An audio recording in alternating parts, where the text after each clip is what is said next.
खालिस्तानी आतंकवादियों से लोहा लेते हुए अपने सर्वोच्च बलिदान देने वाले अमर शहीद धनबाद के तत्कालीन जाबाज एसपी रणधीर प्रसाद वर्मा की आज 34वीं शहादत दिवस है और इस मौके पर राज्यपाल संतोष गंगवार, राज्यसभा सांसद दीपक प्रकाश, सांसद ढुलू महतो के साथ साथ तमाम विधायक और धनबाद के तमाम जो गणमान्य लोग हैं, तमाम प्रशासनिक पदाधिकारी आज जिला मुख्यालय रणधीर वर्मा चौक पर खड़े हुए हैं और यहीं पर उनकी आदमकद प्रतिमा है जहां उन्हें श्रद्धासुमन अर्पित की जा रही है। थोड़ी देर पहले जब राज्यपाल पहुंचे और उसके बाद सभी गणमान्य लोगों ने उन्हें श्रद्धासुमन अर्पित की और आपको बता दें कि उन्हें मरणोपरांत अशोक चक्र से सम्मानित किया गया था और उनकी पत्नी प्रोफेसर रीता वर्मा धनबाद से 4 बार सांसद रहीं, केंद्रीय मंत्री भी रही, वो कोयला राज्य मंत्री।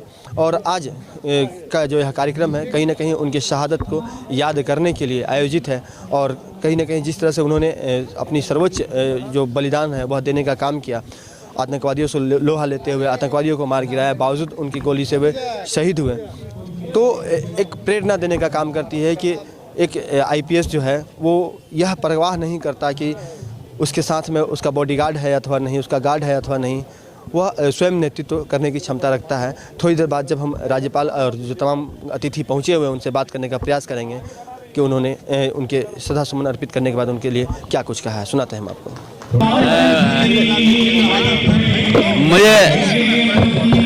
मुझे सौभाग्य है कि बहन जी रीता वर्मा हमारे साथ लोकसभा में रही हैं। मैं 89 में पहली बार चुनकर आया था, उसके बाद मैं लगातार रहा हूँ लोकसभा में, पर यहाँ पर उनके जो बातें सुनी थी, यहाँ आकर मुझे एहसास भी हुआ, समझ में आया कि देश के लिए कुर्बानी किस ढंग से लोग करते हैं वो उसको हम सबको एहसास करना चाहिए। और ये झारखंड जिस राज्य में हम आए हैं, यहाँ के हम जो कुर्बानियों का इतिहास देखते हैं तो समझ में आता है कि बहुत पहले से यहाँ के नौजवान कुर्बानी देते रहे। और यहाँ पर एक ख़ास बात देखिए, यहाँ पर हमेशा कुर्बानी नौजवान लोगों ने अधिकांश दी है, तो मेरी बहुत बहुत उनके प्रति आदर और सम्मान। और वास्तव में रणधीर वर्मा जी ने आज़ादी के बाद जो मापदंड और जब खालिस्तानियों का मामला चल रहा था, क्योंकि हम उत्तर प्रदेश में उस स्थान के रहने वाले हैं जहाँ पर ये घटनाएं बहुत होती थी, तो हम अंदाज़ा ही लगा सकते हैं कि कुर्बानी के लिए कहना तो आसान होता है पर कुर्बानी देना आसान नहीं होता है, हम सबकी समझ में आता है।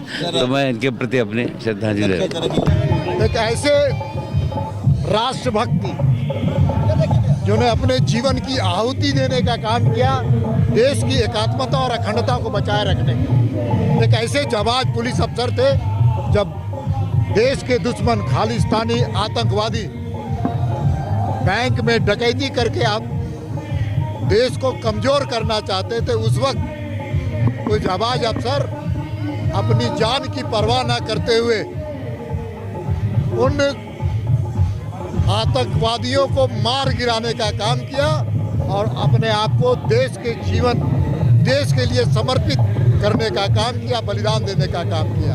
आज 34वां शहादत दिवस है। मैं सौभाग्यशाली हूँ कि मैं आकर के उनसे प्रेरणा लेते हुए उनको मैं श्रद्धांजलि अर्पित करने का काम कर रहा हूँ।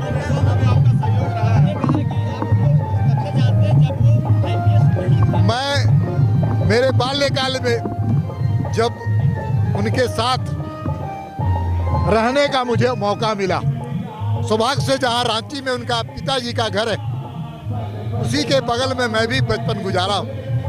तो एक अच्छे खिलाड़ी के रूप में, नौजवानों को प्रेरणा देने के रूप में, सामाजिक संवेदना के साथ उन्होंने अपनी जीवन को प्रारंभ किया था। बाद में वो IPS अफसर बने और कई बिहार के जहाँ जहाँ पदस्थापित रहे, वहाँ पर अपराधियों के लिए वह एक तरह से मौत का फरमान लेकर के उन अपराधियों को भी दंडित करने का काम किया था। इसलिए हम बचपन में ही जब उनके गाथा को पढ़ते थे अखबारों में, तो हमारे लिए वो प्रेरणा के स्रोत रहे और हमारे लिए ही नहीं, हमारे कई पीढ़ियों के लिए भी वो प्रेरणा के स्रोत रहे।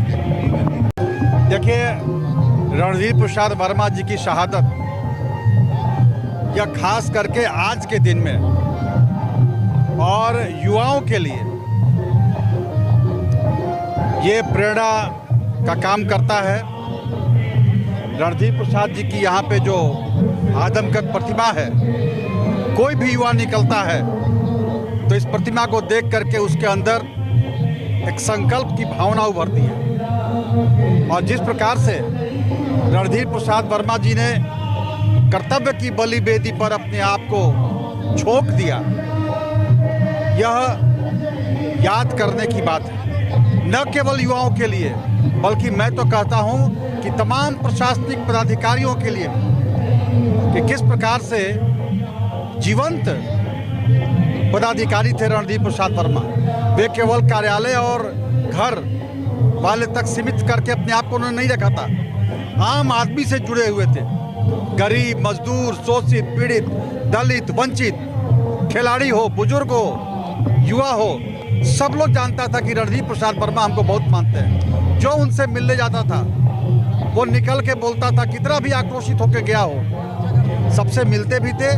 और जब वो उनके यहाँ से आते थे निकल के, तो यही बोलता है कि रणधीर प्रसाद वर्मा तो हमको बहुत मानते हैं। कोई आदमी ऐसा नहीं था, चाहे वो मीडिया के साथी हो, चाहे खिलाड़ी हो, चाहे उनके मातहत रहने वाला एक सिपाही हो, सब लोग बोलता था कि साहब बहुत अच्छे हैं, हम लोग बहुत मानते हैं। तो ये उदाहरण है आज के लिए, और इसलिए रणधीर प्रसाद वर्मा जी को तो हम लोग हमेशा याद करते हैं। थोड़ी देर पहले राज्यपाल संतोष गंगवार ने और जो राज्यसभा सांसद दीपक प्रकाश आए हुए थे और विधायक राज सिन्हा ने हम लोगों से बात की है। उन्होंने बताया है कि किस तरह से रणधीर प्रसाद वर्मा जो है वो उन्होंने अपनी शहादत दी और उनका शहादत कितना महत्वपूर्ण है धनबाद के लिए। यहाँ पर तमाम जो कलाकार पहुँचे हुए हैं वो भी संगीत में श्रद्धांजलि दे रहे हैं। और सबसे बड़ी बात यह है कि धनबाद के लिए यह एक बहुत ही महत्वपूर्ण समय है। और बता दें कि राज्यपाल ने स्पष्ट कहा है कि उनके जैसा शहादत देने वाला हमेशा से जो है वो एक प्रेरणा स्रोत होता है और कभी भी रणधीर प्रसाद वर्मा के शहादत को भुलाया नहीं जा सकता है। सहयोगी विपिन के साथ राजकुमार जायसवाल, न्यूज़ 22 धनबाद।